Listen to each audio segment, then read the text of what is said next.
Alright, what we're gonna do is go back. Way back. Well, kinda. We'll start with Buxom and Mog. Together they had 9 children, 6 girls followed by 3 boys. They named their youngest daughter Maggie. She married Fred. They had 2 sons and 1 daughter. I am the oldest of them. I'm Kendrick. The middle boy, they named Herbie. Well, his name is Aubrey, but we'll get into that later. He married Deborah, and they had 3 girls. I am the oldest of them. I'm Tawana. The first girl and oldest of Buxom and Mog's children was named Blossom. She married a man named Eugene. Well, we call him Gene. And they had 9 kids, between them 7 boys and 2 girls. The oldest girl was named Myra, and she married David, and they had 3 kids, 2 boys, and the oldest was a girl, and that's me, Simone. Of Blossom and Gene's kids, the tallest of the boys was Jerome. He married Juanita, and they had 2 sons, the oldest of which was actually the first grandchild that the 2 would share, and that's me, Will, but they call me Gene. So, y'all catch all that? Anyway, hey cousin! All right, y'all, so we are here, ready to do this thing. This is our inaugural episode. I know at the top of the show, we kind of gave everybody a little brief teaser of our familial relation and how we're all interconnected, and the fact that we are, yes indeed, actually family. So now we're just gonna give a little bit of a moment to talk about our family story, because one of the things that I've noticed as I've gotten older is that give cousins maybe 30 minutes minimum to get together. We're going to talk about some of them stories. And then when you hear from them different perspectives of them stories, you get the full story that you ain't know was the full story till y'all sat down and had the conversation. So let's kick it off. You know what I'm saying? Let's kind of talk about how we decided to come together and actually create this podcast as a family. Yes.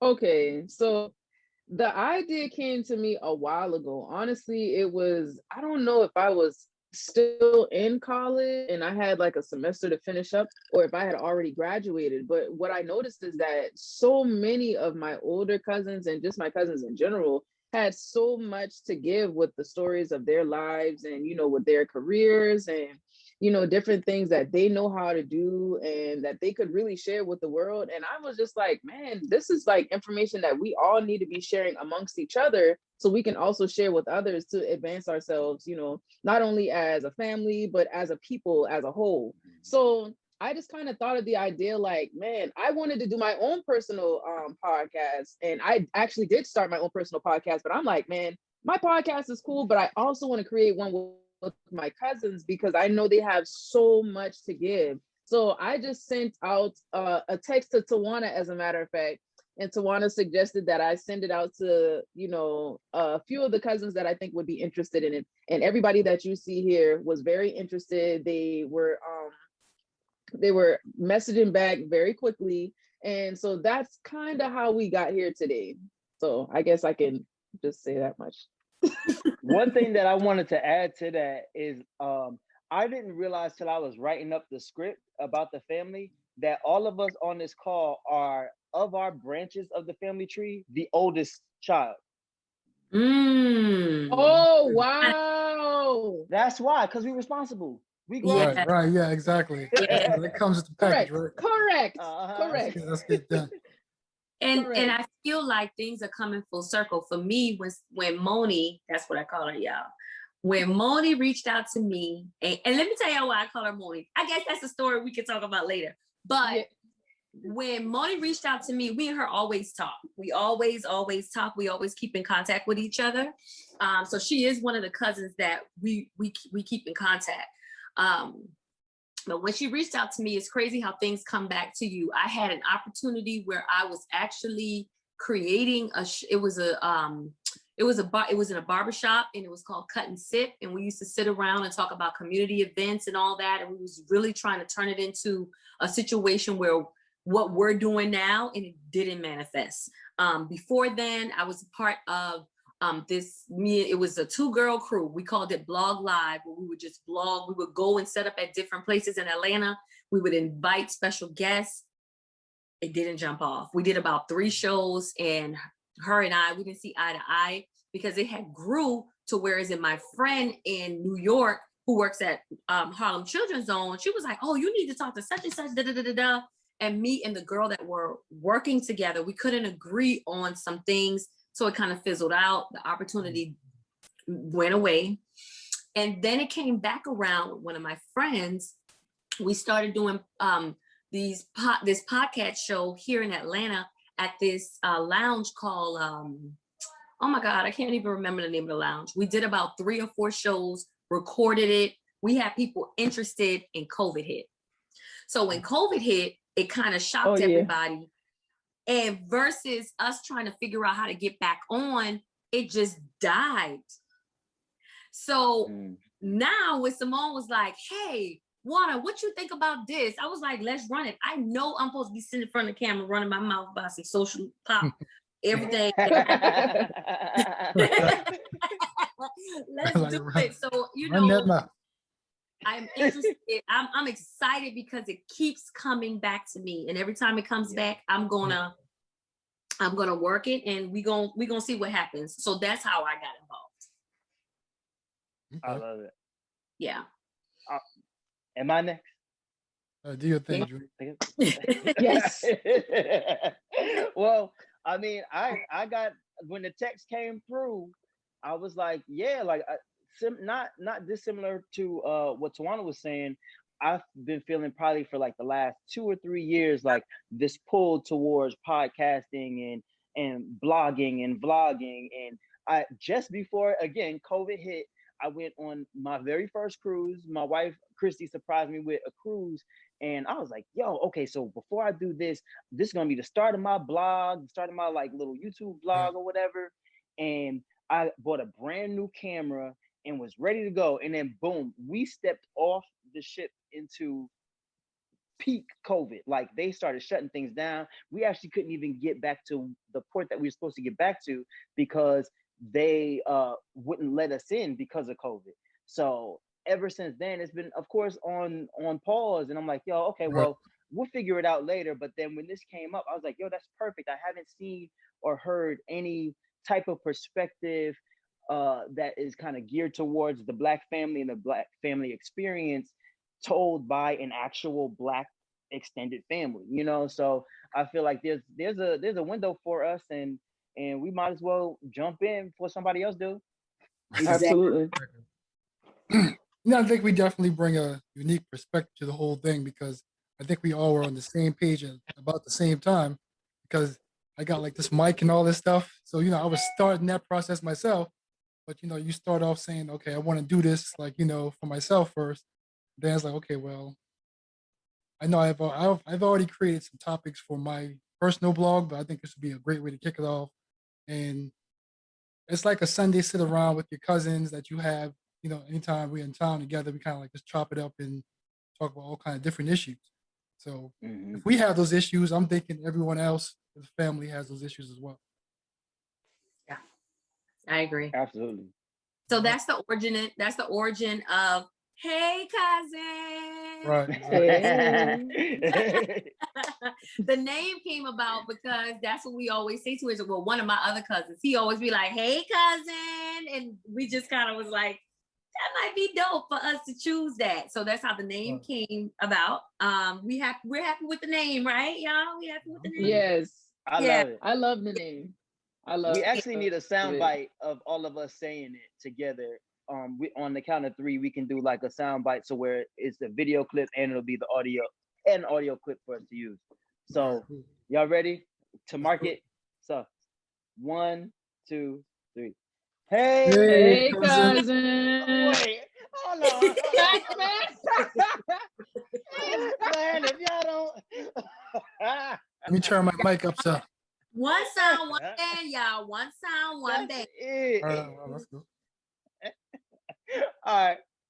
1, 2, 3. Hey, cousin. Man, what the hell, man? What is the lag? What is this? Yeah. Okay. All right. We're getting our flow together. You know, it's the first time on. We get together. We will get All together. right, so I'm gonna count to 3, and then everybody in their head count 4 silently in the same tempo, and then we'll say it. All right, let's go. Okay. 1, 2, 3. Hey, cousins. cousins. I think that's good. We gonna have to rock with that. This is gonna Sounds get good. Either that, or we can send in the pre-recorded "Hey Cousins," and then I can Yeah. line them up, just like how I'll do the Yeah. other ones. So Yeah, so that's perfect. Yeah. Thanks, Moni. That's Appreciate for the best. gotta use those No skills. problem. Yes. You know I do what I do. So let's jump right in, y'all. And I think with us just kind of jumping right in, well, the topic that we wanted to kind of start with was, Junie, what did you, oh, and by the way, I know y'all see our names as Nicole Gibbs and Charnel Brown, and we're white. And Kendrick Snipe. Kendrick is the only one who really don't have That's still Kendrick. He just Kendrick. Oh, Like, but we got one though. Bernard. Bernard. Oh, That's- yeah. We used to call him that when we were younger. Right. But for the most part, we have our little nicknames. My first name is Tawana. And in one of the podcast shows, we're going to talk about names and why I decided to. I love Tawana and I loved that name, but when I was looking for a job, it was a little bit difficult for me to find a job in the industry that I'm trying to get into, because it was like Black girl coming through. They didn't care about nothing. About what Tawana gives. So we're gonna talk about that. But so you see Nicole because I go by T Nicole for work. So 15 years of people, when I moved to Atlanta, they know me as Nicole, and then my family and my friends know me as Wana. Right. That's my whole name thing. And Moni, I started calling her that because I used to babysit her. Me and my sisters, we used to babysit her. And she was Moni to us.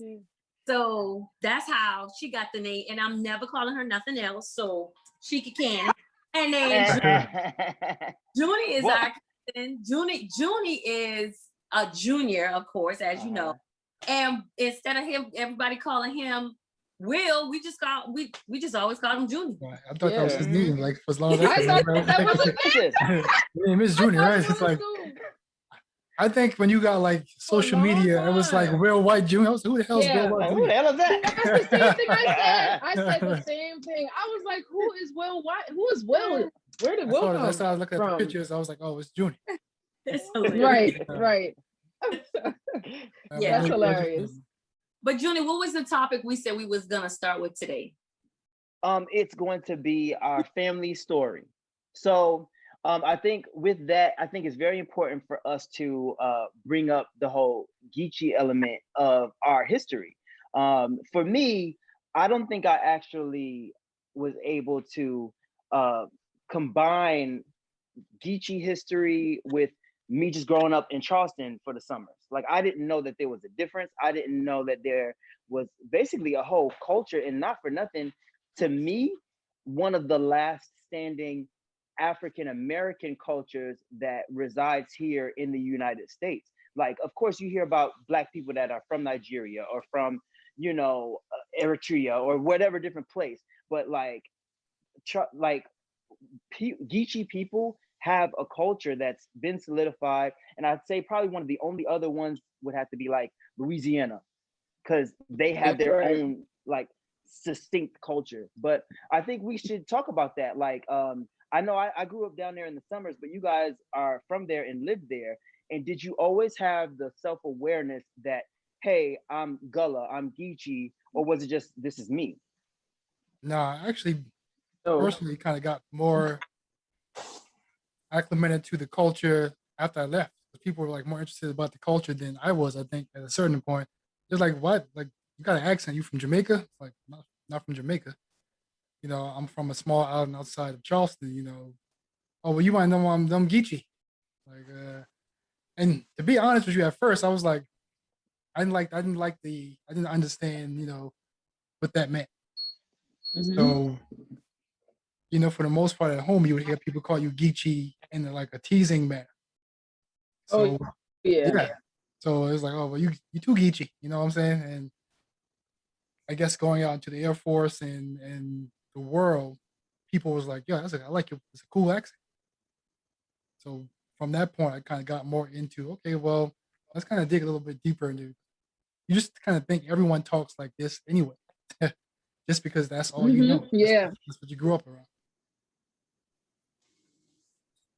I can say the same thing. That I didn't really appreciate or learn to appreciate the Geechee Gullah culture until after I left Charleston and went to college. Right. And it's like the people there were just so in love with it. It's like every time I left Charleston and went somewhere else, people would always recognize my accent. As a matter of fact, it started, I think one summer, I went to my aunt's house in North Carolina.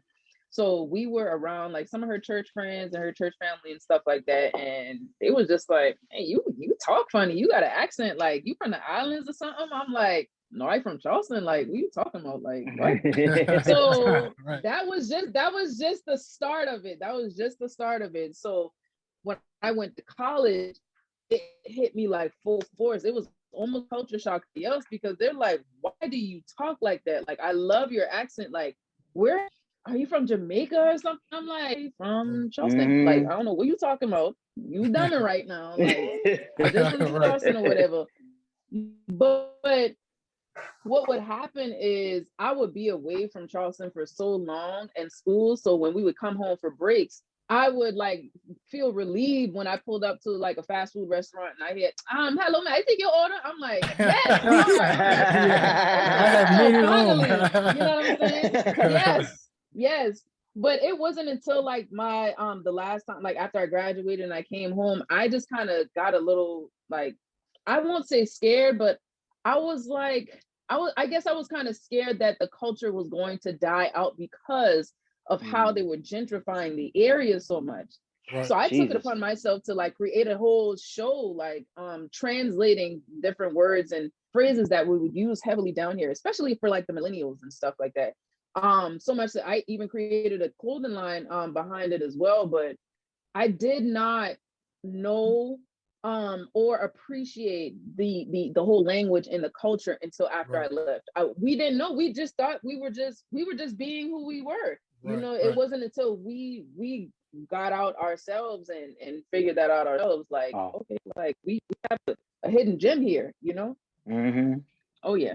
But I love and definitely appreciate like I said, I created a whole show, and one of my clothing lines is strictly based on these words and phrases that we use because I just love the culture so much. I grew to have such a love for it. Even I remember even when like some of the teachers would like chastise the girls because of their accent, and now it's so beautiful that they're teaching the same language and the same culture at prestigious universities like Harvard. I know the Harvard professor that is teaching the Geechee Gullah language right now, and it's just so beautiful to know like that's where we are. The culture will never die. It's not going anywhere. No. So that's a relief for me. Yes. So for me, I was kind of like Kendrick. I was embarrassed, y'all, because when I first moved to Savannah, because so Savannah and Charleston are brother sister cities. They're so similar in so many ways. It's crazy. So when I moved to Savannah, but it was a lot of people that was from all like different parts of the South that went to Savannah State. That's where I got my bachelor's. So when I went there, I had to slow down because they didn't understand me. And I didn't know what Yep. So I I was the same way. Me too. Slow it down, and I had to make sure that they understood what I was saying. So when I would articulate, they knew exactly what I was saying, but I did not know I had an accent. I did. And when people used to say Geechee, I used to be like, it's Gullah. It's not Geechee. Gullah is the dialect, you know, but I was working at my friend's restaurant, and this was less than, I'll say a good 7 years ago. And this Uber Eats guy, really, really smart guy, we became friends, and we was talking one night, and he said, you're from Charleston? Yep. He said, so do you know anything about the Gullah Wars? And I was like, no. He was like, you don't know what they are? He said, you don't know who you are. He said, until you Wow. do the research on who you are, you're not going to reach your potential. Right. Wow. That's heavy. Yes, he's deep. But that kicked off me trying to figure out, okay, what is this Gullah Geechee why am I so offended by Geechee when it is who I am? Right. Like, Mhm. you know, Right. and why am I covering up my accent when there's so much richness in the history of Gullah, the Gullah and the Geechee or whatever. And if you watch anything about the Gullah Wars, the Gullah people are basically people that, just long story short, people that migrated from Africa and came to Charleston, South Carolina. A lot of Native Americans were already there. Like where we live at Camp Honowell, Boy Scout Road in Guatemala Island. You never heard of Guatemala Island. John's Island, James Island. One way on, one way off with bridges. Like we had drawbridges in Charleston up until what, less than 15 years ago? Oh my God. Yeah, it's probably like 10 years ago that they did that. Yeah, 10, 15 Exactly. years. Yeah. Sure. I Waiting at that all miss day. those damn bridges. Yes. So My goodness, I do miss those bridges. Yes, we come from that, and we didn't even know how much that was. When people hear about the Cooper River Bridge, oh my God, people walk that bridge, run that bridge. So Charleston is full of history. But anyway, the Native Americans were already there. Africans came and was dropped off, you know, whatever, and they made it, and they came together, and they came together as a community of people. And when the colonizers came, Damn colonizers. Call it like it is, guys. Call it like it is. Colonizing like they gonna colonize. Yup. Colonizing. When colonizers came, they was like, you ain't finna take our land, and they fought for their land. And with the fighting and with the mating of the Native Americans and the Africans, like my mom, she always, well, I don't think I'm African American, because her grandmother and her mother were Cherokee, full-blown Cherokee Indians. That's the reason why you know what I'm saying? One of the reasons why I have such long, thick, beautiful hair, because I'm kind of like a mutt. I'm mixed with that, and I'm mixed with my Gibbs family, which is, we're African Americans, because a lot of people, based on the book from Guatemala Island, we have a book from Guatemala Island that says a lot of the people that settled there were from Sierra Leone. So the history, and once I started digging and finding, and when you open your mind to things, you'll be surprised at what comes to you and what what you're ready to receive. It meets you where you are. So for me, that's my whole Gullah Gucci experience. And talking about like family things that we find out, you know, Juana, I didn't know that till our last conversation that your mom was Native American, of Native American blood as well. Like, I didn't know. She is. That's crazy. And it makes so much sense though, like, because growing up, like you and your sisters, like hair down here, long, like I remember, hair, hey, just like how you used to watch Simone, like I used to get dropped off to y'all's house, and like we would all kind of watch each other too. And actually, you were the oldest, so you was watching us. Right, but exactly. Y'all would have them buckets of barrettes and stuff, and like it was always like a weekly thing that your mom got y'all's hair together, and I was like, y'all hair so long and pretty, like that's crazy. Yes. Yep. That's us. That is wild. Yeah, and the Gullah Geechee thing, it kind of translates not only into our speaking, but it also translates into the foods that we eat. Right, exactly. Oh yes. Cause let's y'all want to talk about that, or y'all want to go where y'all want to go? Well, I mean, it's definitely a big part of the culture. That's probably like one of the biggest it is. I really I wanted to touch on one more thing, because another thing is, when people would recognize that, you know, I when I was living in Florence, I had a boxing coach that I was dealing with, and he was like, oh, so where you from? And I'm like, I'm from Charleston. He said, oh, Geech. I'm like, damn, how the hell he even know about that? Like, you ain't even from Charleston. Like, it blew my mind. But as far as like the foods, oh yeah, please, let's talk about the crab cracks, please. Yeah. Let's talk about the crab cracks, please. I'm out here in New Mexico, and they've never heard of red rice. Yo, yeah. A That's lot of one of my people have favorites. not like. I'm not right. surprised. I'm not surprised. Yeah, Oh those like wait, Mexican rice. I'm let- like, no. Like red insert rice. here, insert joke. So Kendrick, we know you in New Mexico. You need to take that Mexican when you light this thing say quarter some. You do you have your phone on? Oh yeah, I'm trying to learn Spanish. Oh, It does say. Oh, that's lit. So so here's what I'm doing. I'm doing Oh like my God, you're right. I got a couple of books that I've already read that I'm learning. I gotta learn. I'm out here, so I need to speak their language. I thought you had a Latino girlfriend and you was talking to her. I'm like, I mean, there's so much opportunity out here, and that's the language. So I'm definitely spending the time. My phone's set to Espanol, and I spend like an hour a day kind of dealing with it. Wait, cool. So the whole phone is set on Spanish? Yeah, you can go to your settings in your iPhone to change the language. So of course I got my English backup, but everything now is set. Just to kind of immerse myself without moving to Mexico. That's smart. Oh wow. That's super cool. I thought you had a boo. So anyway, go ahead. So yeah, red rice they've never heard of red rice. Crab, salmon patties is one of our signature dishes. Gravy and shrimp with grits. That's a dish that we cook Saturday. Shrimp and grits is like the most popular one. Yeah. Oh yeah. Came from the culture of Charleston and Savannah. What else? What else is it that we eat? Like, and my mom, she cooks like the slaves used to cook: lima beans, red. Oh yeah. White. My old man still cook the same stuff. Sunday, we have like a real Sunday meal. A real usually Sunday some meal. Beans or some okra or something. That's it. Okra soup. Yeah. Oh yeah. And we eat rice with things. So when I Blossom used to kill that. Let me tell you, when I first moved to Savannah and what we eat on top of rice, like we eat collard greens, that's a side for Georgia people. I'm like, that's a side. They're like, yeah, that's a meal. Where the rice at? Rice. Yeah.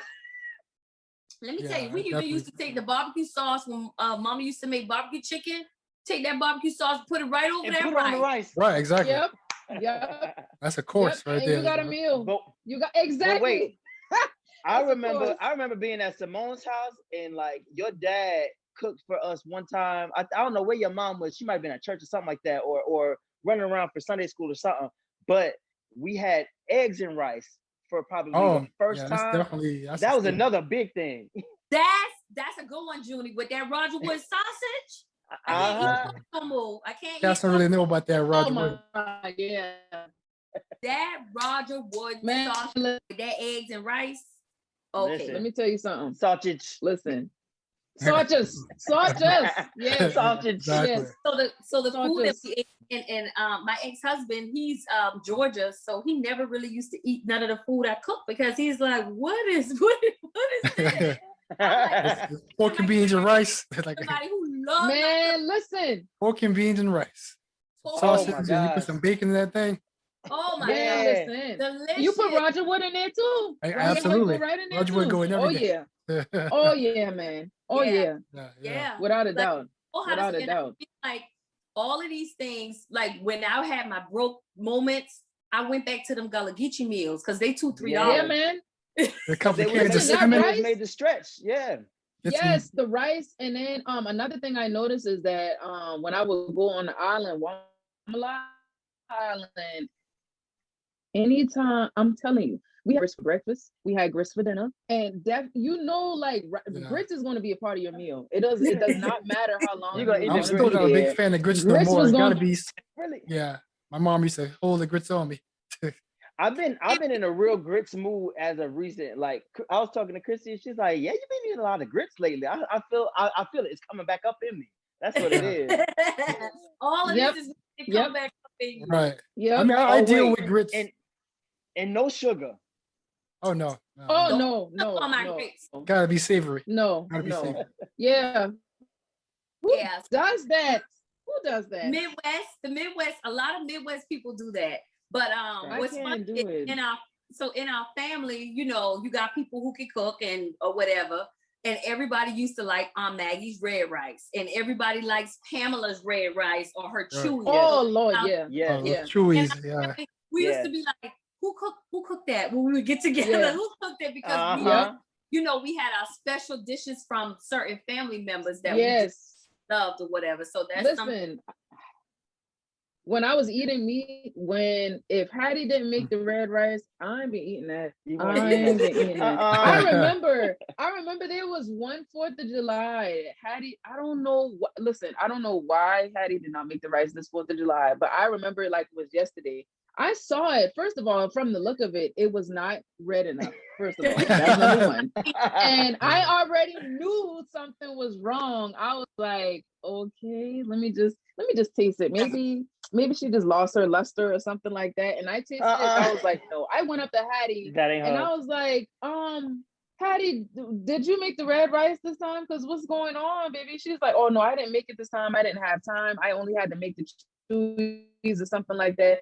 I was like, well, whoever made it, they are no longer allowed to make that. Okay, you're the only person that can make red rice. I mean, now it doesn't matter now because I don't eat, meat or any of that stuff anymore. But baby, oh man, it was gonna be an argument. Had she listen, we already know. I see the red on. I went home this weekend for a funeral, and when I go home, I get all my favorite stuff. And I had me some red rice. It's funny Kendrick mentioned that. This is one of the best things God have created, okay? Mm-hmm. It's my favorite too. It's my favorite. I don't blame you. That leads me to another point of conversation. And one of the things that I realize is that a lot of those people who have that great hold on some of these meals, is it being passed to the next generation? Like, so I just sat one day and I was like, wait a second, all the things I grew up eating, I don't know how to make all of them. Like Simone and I, we share a grandmother.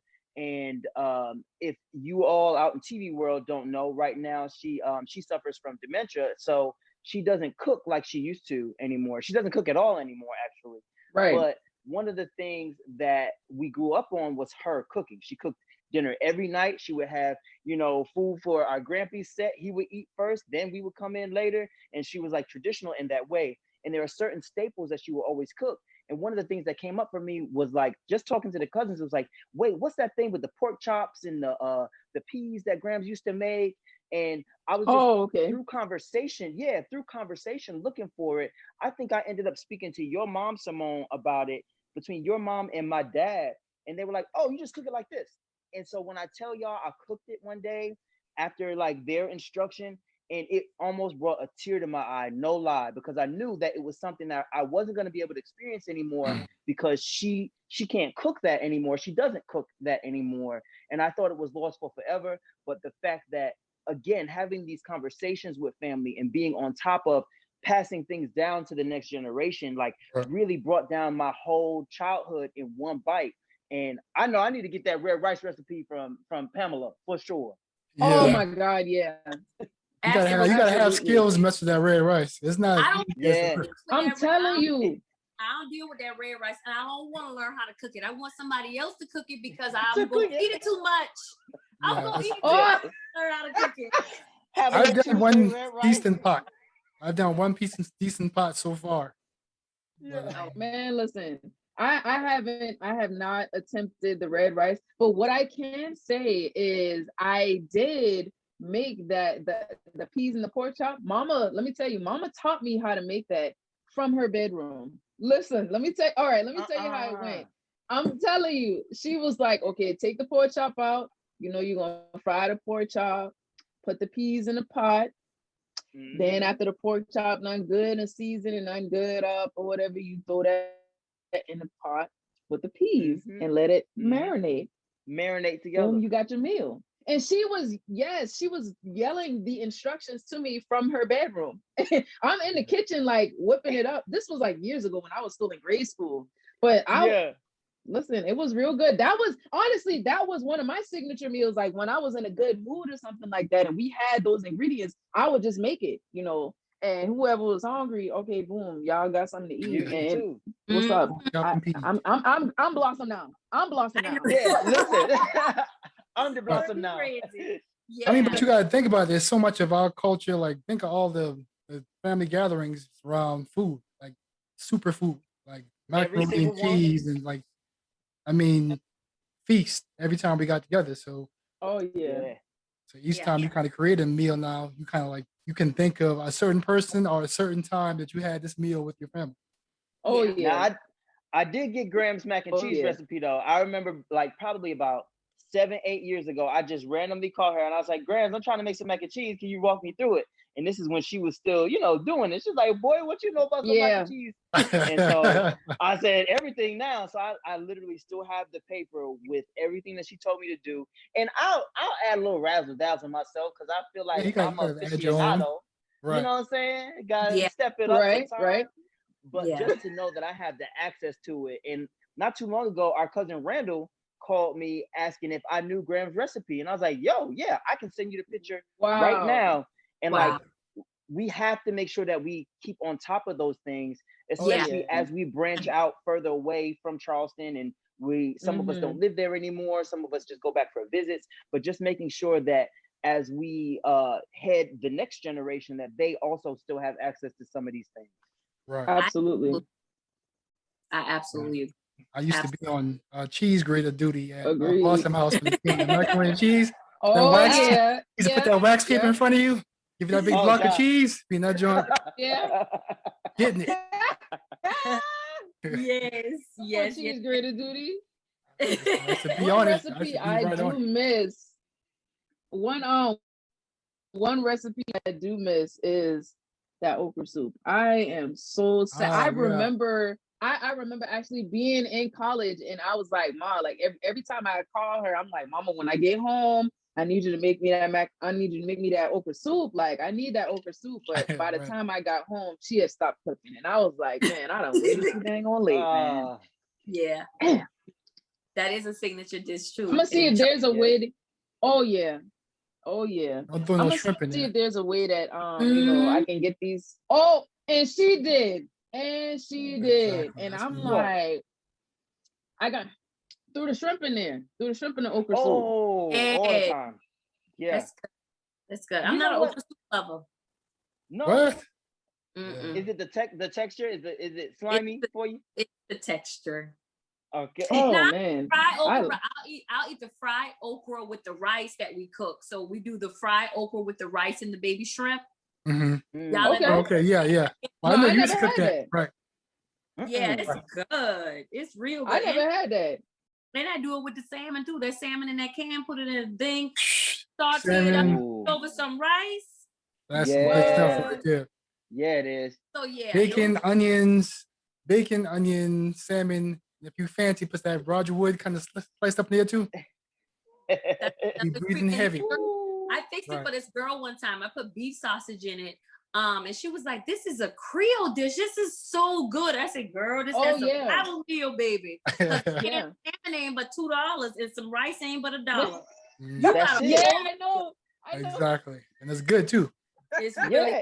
really hardy, really hardy. And I like what Junie was saying about how he was able to capture a lot of history from that one taste, from having that recipe. So a lot of the reasons why we started this podcast is because there's a lot we are trying to unpack and discover about our family line. And there's just things we don't want to die. Right. So I love the fact that we're doing this and it's being recorded and we can always have this. This right here, what we're doing can last for generations, because now all they got to do is press play. Press play. Exactly. That's it. Absolutely. Yeah. That's it. So I know Junie has, we talked about a lot. We talked about our culture, where we're from. We have not talked about fear related. Who want to jump that topic off? Who want to jump it off? The eldest. Kendrick. I was about to say that too. Well, there you have it. But I mean, so basically, this is my mom's side, but this is the Gibbs side of the family. So that's all work together, kind of to reconstruct their family tree, starting from Ma and books. For the longest, I didn't know it was buxom. I thought they were saying bubsome. It's That's Buxom. what that's what it know. sounded like. That's what it sounded like. Bobson. It's like Another culture in our so but we do need to look that up. But Buxom and Mog are our grandparents. That's my grandparents. Kendrick's mom is one of 6 girls, and my dad is one of 3 boys. But altogether, Buxom and Mog had 9 kids. My dad is the middle son of the 3 boys. The 3 boys were all born after the 6 girls. yes. So my dad is Aubrey. He hates that name, but his name is Aubrey Herbert Gibbs. Hold on. Pause. Because where did Aubrey It's like, come? hey, Uncle Herbert had nothing to do with Never that. knew that was his name. Right. Never knew that was his name. Because who is Come Aubrey? on, progressive. Let me find out Miles and Buxom was out here giving 2022 names. I love Aubrey. that What? though. I love that Yeah, name. take that, though. Drake. For real. Yeah. All right. And it's Okay. so For our real. culture of people, they always do nicknames. My dad was Oh, Smokey. You know what I'm saying? Maggie's name wasn't Maggie. It was Hesse. She didn't like that either. Oh, I think that's her That's my middle name. first time Hesse. hearing this. Yeah. me too. She did not care for Wow, that. that's my first time hearing that. It's like, yep. And then not only that, I had always been calling her Maggie. So I mean, that's was what everyone thinking, called her. That's her name. That's her only name. Yeah, but no. I think they like in their household they had different names for each other. That's true. Yeah. Wow. I mean, because at 9 of them, shoot, you better. Right. Yep, absolutely. Okay. So me and Kendrick, Jesus. we're first cousins. We're first cousins, and because his dad and my mom are brothers and sisters. And then I'll let y'all explain the rest. So I'll take it up here as the eldest of phase 2. Right. So Yes. the oldest of the 9 was Blossom, and Blossom went on to between she and Jean. You know, Simone, I counted up, and I think there was also wait, where is it? Uncle Gene. You might have missed Uncle Gene. You might have No, missed no, no. Not little I count, Gene. You counted Gene? Okay. yeah, I counted him, and I think there's 8 or 9 of all of them now, with Uncle Gene as well. So there's Uncle Gene. Let me go with boys. There's Uncle Gene. There's Uncle Riley. There's Little Gene. There's my dad. There's Uncle Gary. There's Uncle Keith. Uncle Dale. There's Aunt Myra. There is Aunt Carrie. And that's 9. I didn't go. You order, already. I went boys. I already mentioned Uncle Dale. Did you mention Gene? Not little Gene, but Gene too. Big Gene. Mm-hmm.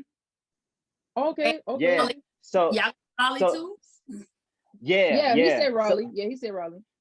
So there's 9 altogether between my grandparents, but Blossom being the oldest was also the first to start having children herself. And so as far as I go, I am not Kendrick has a youngest sister who is me and Kendra are probably only about a year apart, I think.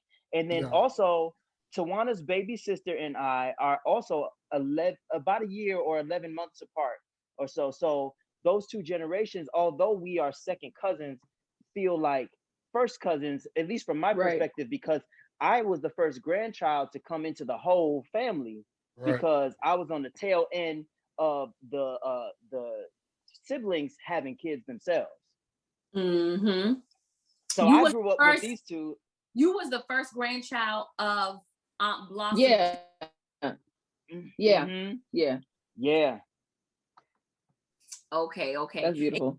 And you guys see how we say Uncle this, Uncle Sam, Aunt Maggie, Aunt Ann, Aunt Sadie.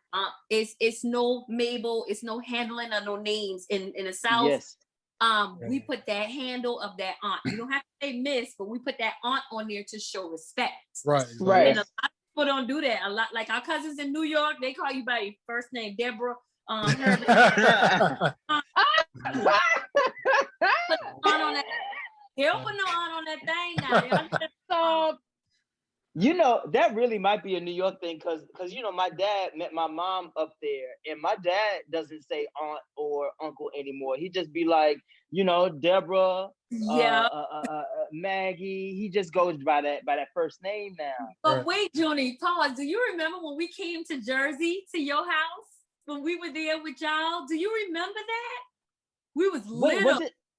was it like was it a cookout or something like that? We came to stay there for like a week or something, for summer or something. We was there, y'all. We was in Jersey.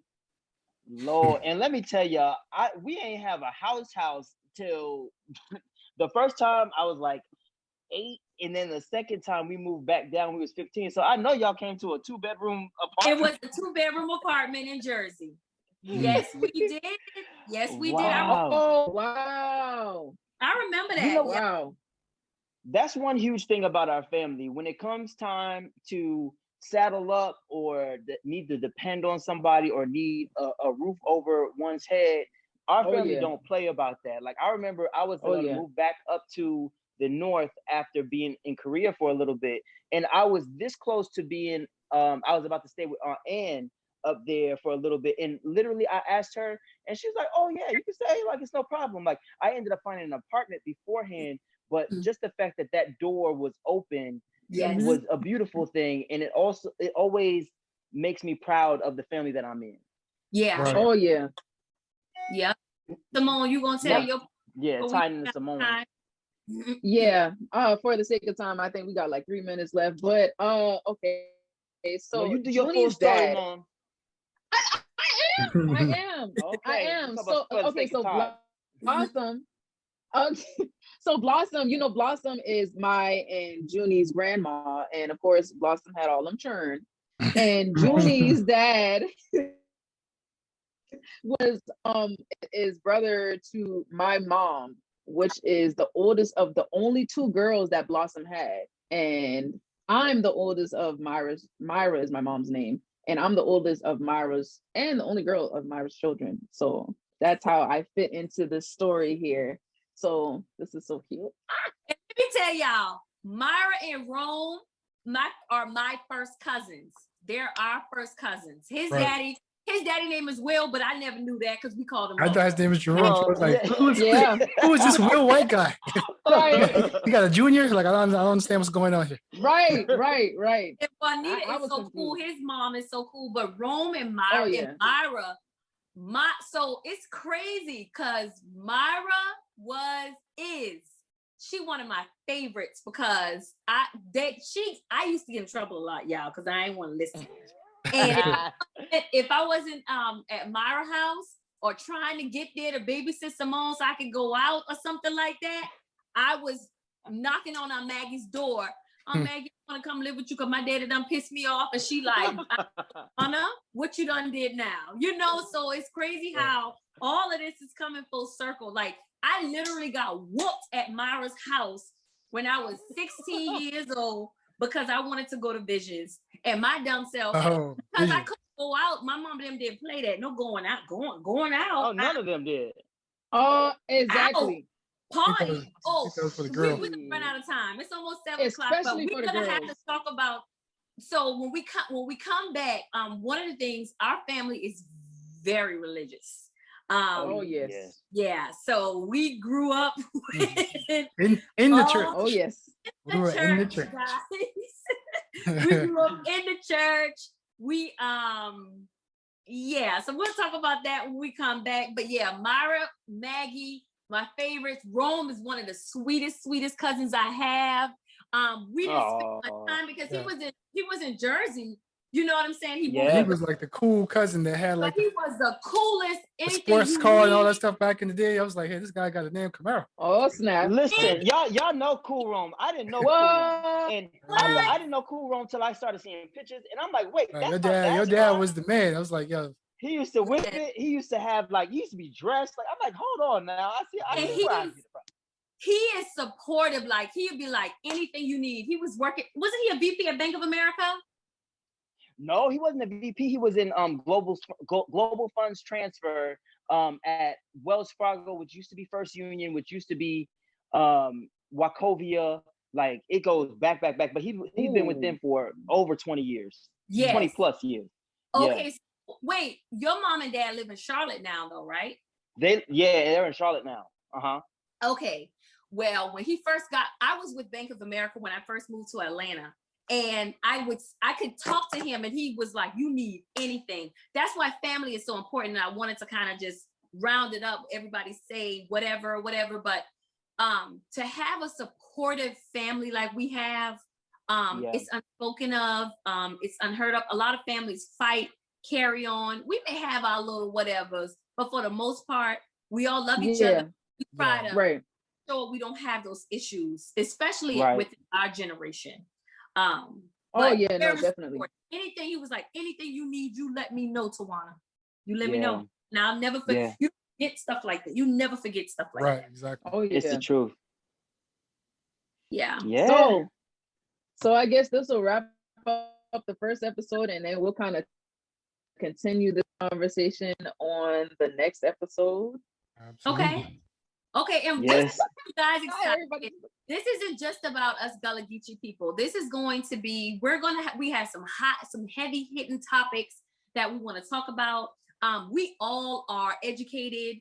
We all are in different parts of the world and have seen different things. Junie has lived overseas. Kendrick has traveled because he's been in the reserves. Simone is from here to there, everywhere. Exactly. I can't keep still, man. We want to bring community to this podcast, and we really want to bring a conversation about family and how important it is for us to utilize our resources and come together to do exactly what we're doing. Yeah. And I think absolutely, as we close out, for anybody watching, anybody looking at us, anybody experiencing this moment with us, you too can have the same moment with any of your cousins. It doesn't matter how long it's been since you've spoken with them. It doesn't matter what the last petty argument y'all two had together. Family is important. In this country, it's difficult to keep Black families together, and we have to all do our part to make sure that we all stay on that track and build generations to come after us. Great. All right. See y'all next time. See ya. Peace out.